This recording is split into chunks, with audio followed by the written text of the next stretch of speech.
Neuromuscular disorders.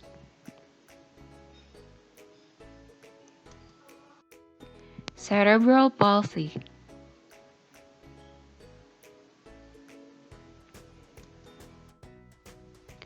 Definition: non-progressive brain disorders that develop before, during, or relatively soon after birth.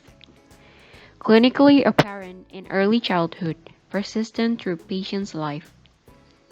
Disturbance of involuntary muscle function and perception, often impairment of mental acuity. The foremost causes of musculoskeletal disability in childhood. Presents serious social, psychological, and educational problems.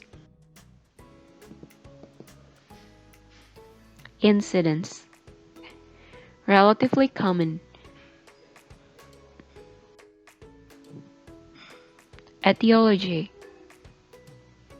intrapartum cerebral anoxia and cerebral birth injury, less than 10%.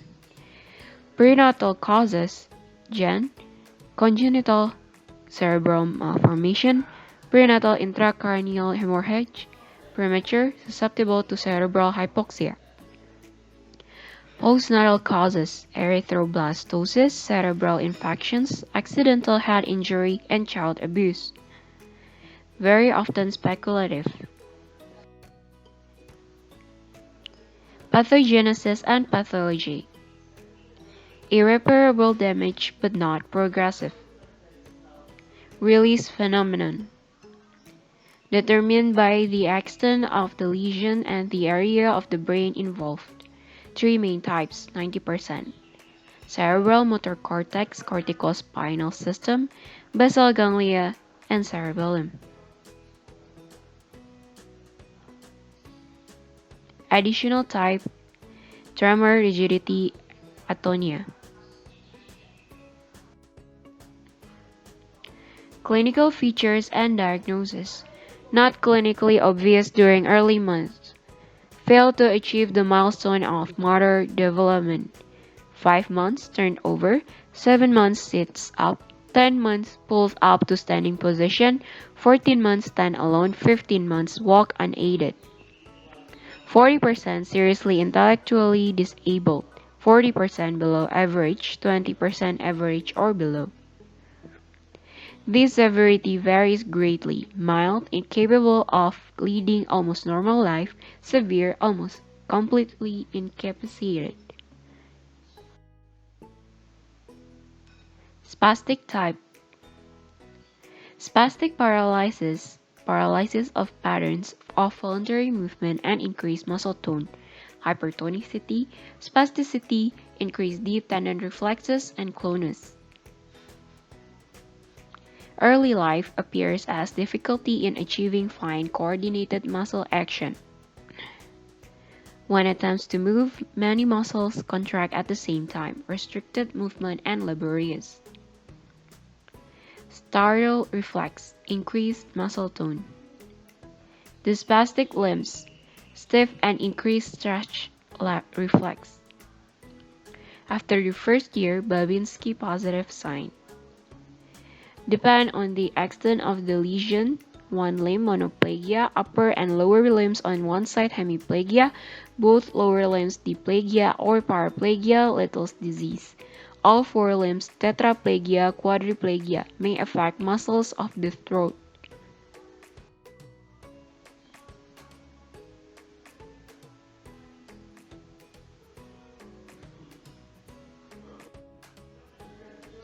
Spastic type: serious muscle imbalance, cross two joints, bicep and gastrocnemius, more spastic.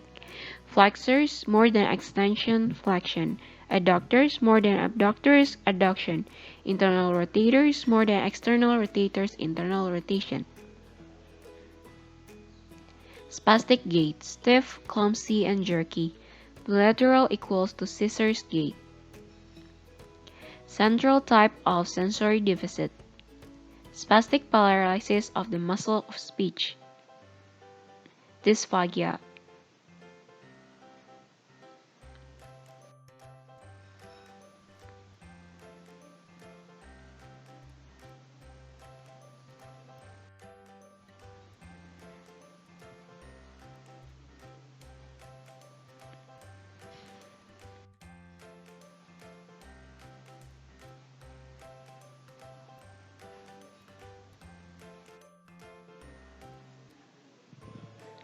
Athetoid type: involuntary, uncontrollable movements in face and all four limbs. Purposeless athetotic muscle activity, twisting, writhing contortions in the limbs, and meaningless grimaces in the face.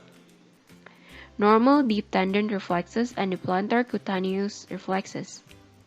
Normal intelligence.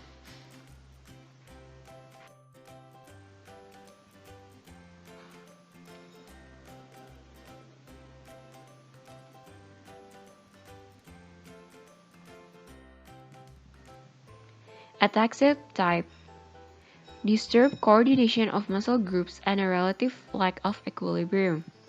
Unsteady gait, infrequently about to fall. Neither spasticity nor athetosis. Unaffected intelligence.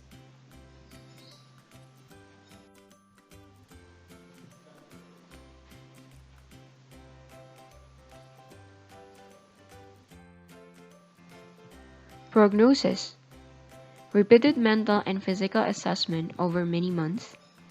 Usually exhibits some improvement in motor skills during the growing years. May be so mild, few months or a year behind normal milestone. May be so severe, 5 years cannot sit up and 14 years cannot walk.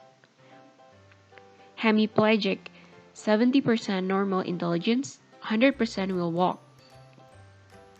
Spastic diplegic, 60% intelligence, more than 80, 75% will walk. Quadriplegics, 90% intellectual disability, 25% will walk.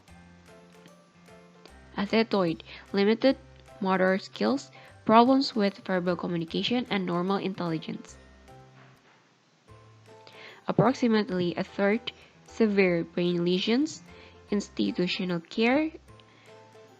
A sixth, mild, no treatment necessarily, and half helped by realistic treatment. Treatment: combined skills of the family physician, rehabilitation physician, neurologist, orthopedic surgeon, neurosurgeon, psychologist, physical, occupational, speech therapist, medical social workers, and teachers. Psychological consideration: how to care for the parent's disappointment, difficulty accepting the reality. Child, labile and temperament, and has short attention span.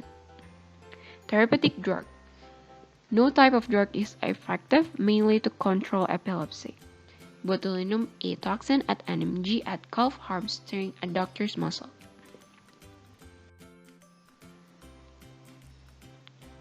Physical and occupational therapy: first is encourage muscle relaxation, second, improve muscle coordination, a third, develop voluntary muscle control. Daily passive stretching prevent deformity. Hence, skills are difficult to develop, however, can become relatively independent through repeated training. Speech therapy can be improved to the point of being reasonably intelligible. Orthopedic appliances, removable splints, prevent and correct deformity, braces of the lower limbs with crutches, aid walk. Surgical manipulation, stretching the muscle under GA, not applicable in children with severe contracture.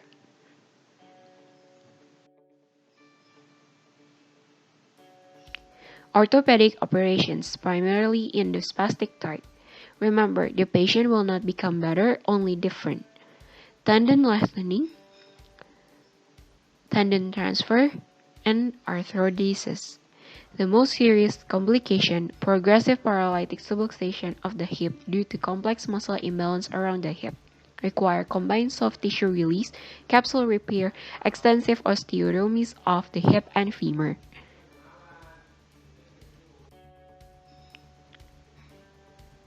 Neurosurgical operation, selective dorsal rhizotomy. The aim is to decrease stimulating inputs. Rehabilitation. The aim is to make the children as independent as possible.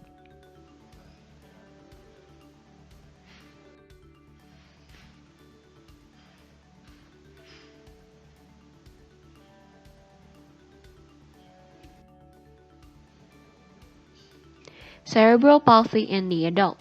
The treatment must be carried out to meet the continuing needs of adolescents and adults, at least have reached their maximum potential. Employment in a sheltered workshop, modified area within industry,